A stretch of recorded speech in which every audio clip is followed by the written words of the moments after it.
What's up, Jets fans? Welcome to the latest edition of Jets Latest, where you get the latest on the Jets, Jets. I'm your host, the spitting statistician, Dane Martinez, and today I want to spin it forward and look to the NFL draft, right? That has been a big topic ever since the Jets traded away Sauce Gardner, ever since the Jets traded away Quinnen Williams. We knew that the draft and the draft assets that they were building were going to be part of this tank and hopefully part of the Glennaissance as well. And part of the reason why I know Aaron Glenn wasn't going to get fired. Darren Muji and Glenn are going to be the guys entrusted to make these picks to try to turn this team around. So let's look at what the draft capital actually is.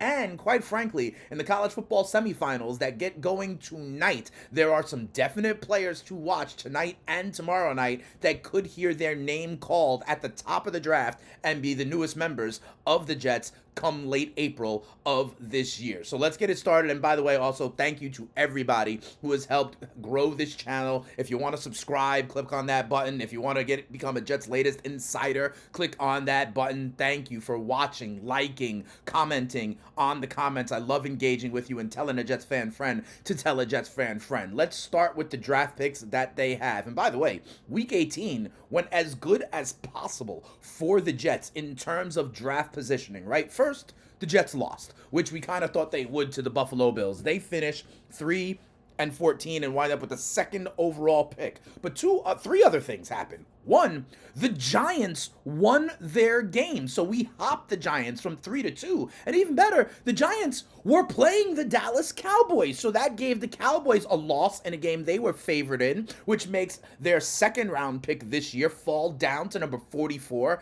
That pick is ours because of the Quinnen Williams deal. Another thing that happened, quite frankly, was the Colts lost as well. The Colts finished this season with 7 straight losses. They were 8-2. They were making a trade with the Sauce Gardner trade to go for it, and then they absolutely free-falled. And so that pick that we have of the Colts, the first round this year and next year, by the way, that fell to number 16 overall. So the Jets now have 4 of the top 44 picks in the draft next year. Number 2, number 16, number 33, and number 44. And let me tell you something.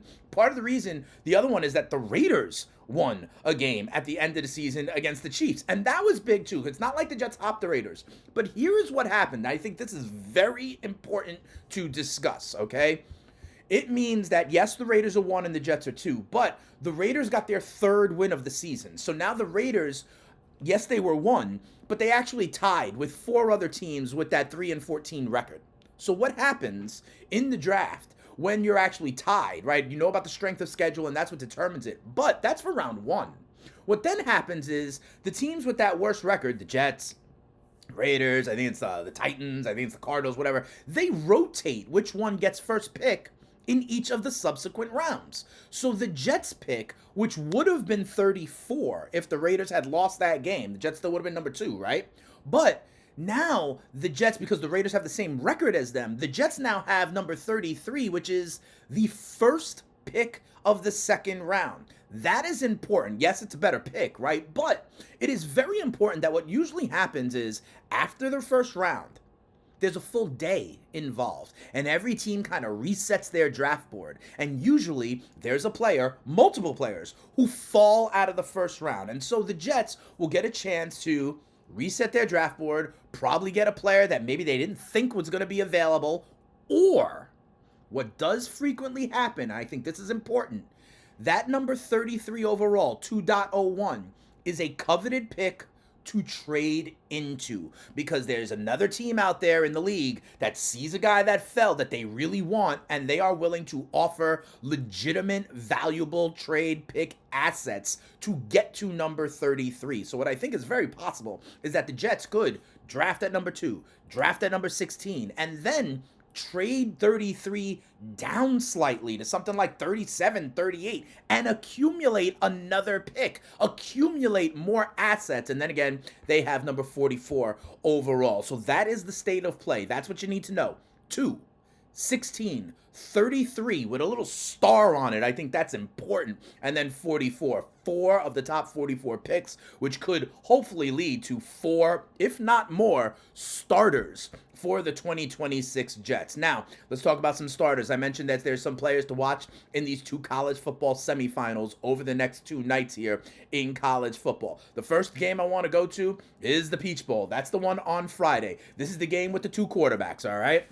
The 2 top quarterbacks on the board are facing off against each other. Dante Moore for Oregon, and obviously Mendoza, who won the Heisman Trophy for Indiana. Mendoza, 2,980 yards, 71% completion percentage, 33 touchdowns, 6 interceptions, okay? He also ran a little bit. Dante Moore, an interesting name. He is kind of moving up draft boards. There's still a question on if he will come out or not. Still has eligibility at Oregon. You see similar stats, right? Over 2,700 yards, it's over a 72% completion rate, 24 tutties, only 6 interceptions. They did play each other earlier in the season, and Indiana won that game 30-20 back in October. This is a rematch in the college football semifinals. Now, this is a huge game. I personally like Dante Moore better.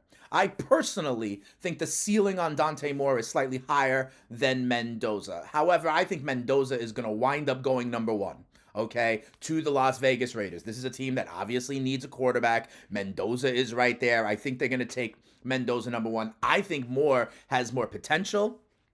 We'll see if the Jets then, with number 2 overall, go for Dante Moore. But that game on Friday is definitely one to watch, so you can get a glimpse for yourself of both of these quarterbacks and the way they play. However, tonight in the Fiesta Bowl, Ole Miss against Miami, I think there are other players you need to watch. The first is Ole Miss quarterback Trinidad Chambliss, who is zooming up draft boards himself, may play his way into being a first-round pick at quarterback. Maybe someone the Jets want to consider at number 33 overall. Maybe someone another team really wants at 33 overall and trades with the Jets for. But let's look at the Miami side. This Miami Hurricanes team is built from the inside out. There is a D lineman and an O lineman you need to know about. First of all, at D line is Ruben Bain Jr.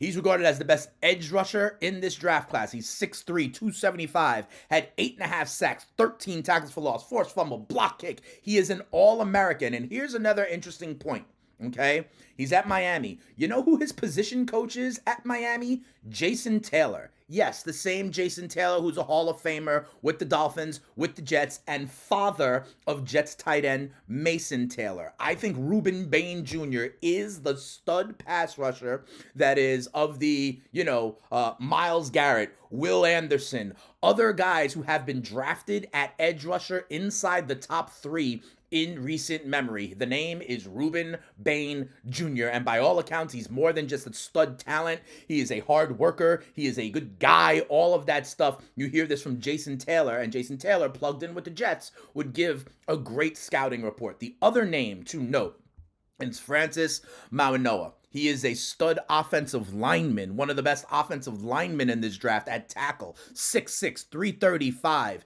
He is an All-American as well, and there are family ties with him as well. The Mauigoa name, you may remember this. Yes, he is the younger brother of Kiko Mauigoa, who we drafted at linebacker in the 5th round out of Miami last year. Those are the guys you need to look at on Miami. So let me say it right now. You're going to see quarterback play for sure in the Peach Bowl on Friday, Moore and Mendoza. You're going to need to watch the trenches for the Miami Hurricanes, the tackle Mauigoa, and what I think is most important, Ruben Bain Jr., the edge rusher, the dominant lineman edge rusher from the Miami Hurricanes. You're going to hear a lot about him if and when you watch the Fiesta Bowl. So let's put it all together.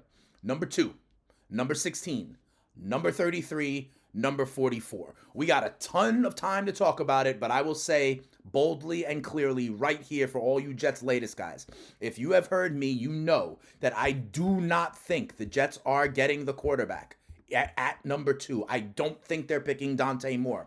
Okay, I think they're going after it with a Mac Jones, Jacoby Brissett, a Marcus Mariota, one of these other kind of options. That is not sexy. I'm sorry, but I think it's the right way to build the team. I don't think you drop this rookie quarterback when this roster and when this culture is still years away. This is part of a process, and I don't think it's time for the rookie quarterback. Some of you guys may say I'm crazy, but that's what I believe to be true. Here's the other part. So here's what I think it is. I believe the top needs for the Jets are D-line, wide receiver, safety, and continuing to build the youth on a good O-line. Here's what I think happens. I think it is at number 2, Ruben Bain Jr., the stud edge rusher I'm telling you about from Miami. At number 16, what I think is we see how the draft falls. There's a potential of a stud safety named Caleb Downs from Ohio State. If he's there, he's viable. I think if Francis Mauigoa falls, he's viable. What I ultimately think happens at number 16, though, is wide receiver. I think we get the wide receiver there. There's a kid, Mekhi Lemon, out of USC. There's a kid, Jordan Tyson, out of Arizona State. There are others that are possible, but I think wide receiver, if one of those stud wideouts are there, that is the pick at number 16 to pair with Garrett Wilson and give whoever the quarterback is more oomph in the passing game. At number 33, okay? At number 33, I think it is viable that they may trade down, okay? But if not, I think you get whatever is best at the position left over, the O-lineman or the safety. And at O-line, the benefit is we have our tackles already. We have Fashanu and Membu. So what we're looking for is an interior offensive lineman. And those are guys that don't necessarily go in the top 10. Maybe not Francis Mauigoa, right? We don't have to do that, even though we could always move him to guard. We know we have Tippmann, who's shown this year the flexibility to play center or guard. So the top guard on the board could still be available at number 33. The top guard could be a guy that is available at number 33, but we think could still be available at 36, 37, 38, allowing the Jets to trade down, depending on who the safety is there as well. Then I think 33 and 44, you address guard and safety. That's where I think it goes. Bain at 2. Wideout, hopefully Lemon at 16. Maybe even Tyson. At 33, guard, safety, or trade down. And at 44, either guard or safety, whichever one we don't address in the 30s. There you have it. That's the state of play of our draft picks right now. That's the people to watch in the semifinals. There is no shortage, and you're going to hear me say it over and over again. I'm sorry. I don't think it is Dante Moore or Mendoza at number 2 overall. I think you'll watch the Fiesta Bowl, and you see our guy, and it's edge rusher, Ruben Bain Jr. That'll do it for this episode of Jets Latest. Let's see what some of you Jets Latest regulars have to say. Too Much Sauce Pause says, only can get better, can't overreact, just focus and get it right. I laid out how I think we get it right and get 4 stud starters for the Glennaissance. Old Dave 1000, shout out to him. Day 1 Jets Latest regular says, let the construction begin. And then Bird Flu KFC says, Happy New Year's, my brother Martinez. Wish you well. Hopefully we have a lot more to be happy about next season. This is a pathway forward. We will continue to talk about it. Thank you, everybody. Watch these videos, like these videos, comment. I'll read them out on the show. Tell a Jets fan friend to tell a Jets fan friend. And remember, you could also hear me on SiriusXM as the host of the FTN Fantasy Show on Channel 87. You can also see me on Sports Grid hosting In-Game Live. If you want to become a better sports bettor or a better fantasy player, I got you. But if you just want to be down with the JETS, Jets Latest is the place to be. We will continue to talk about it all week long. And I'll even tell you tomorrow, we'll look at some of the free agents on the horizon here as we need to take care of some of our own. I'll let you know what the state of play there is as well. But for this episode of Jets Latest, we out of here. Peace.